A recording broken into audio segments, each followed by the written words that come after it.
Bismillahirrahmanirrahim. Shaykh, when you're following a Shaykh and the Shaykh is showing some things that are wrong, the ego, the characteristics of the ego, and after some time you feel like with the blessings of the Shaykh you can recognize them and be careful. But then later there is a sense of complacency that can come with that sometimes. And later the Shaykh might also point something else, and then you realize that those characteristics, they go much more deeper. Yes, of course. How not to be complacent, because it feels like... No, you cannot be complacent when you are always number one, if you're sincere. If you're sincere. And you must always be in a state of amazement, curiosity about your own ego and what you can discover, because it's never ending. That's all we talk about, no? So the sohbat is important if you're always in sohbat. Not just coming once a week, twice a week to listen to 10-minute sohbat. No.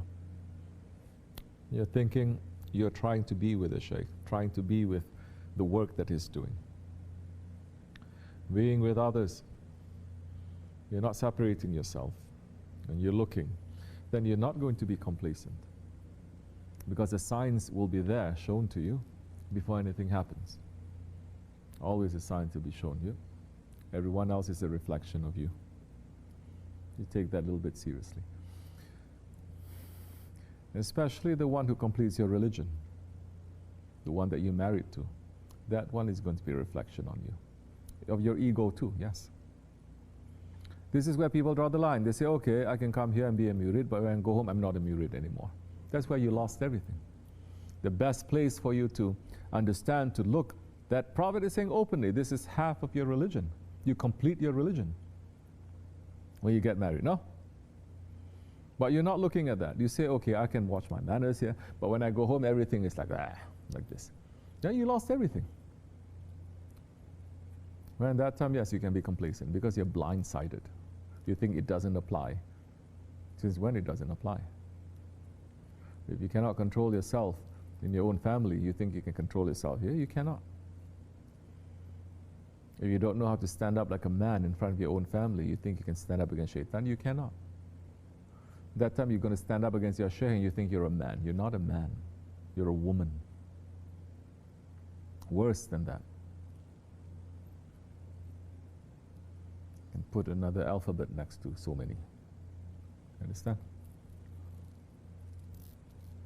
Now, people can fool themselves. It's okay. How you can be complacent about thinking that you finish one side of the ego? No, you cannot. Or it's impossible in our way. You watch yourself, and if you participate enough in the Dergah, you will know. Not only in your family, in others, here, there, when you're working, when you're praying, when you're spending time, when you're doing this, everything. Start seeing. You understand? Okay. Inshallah. Assalamu alaikum.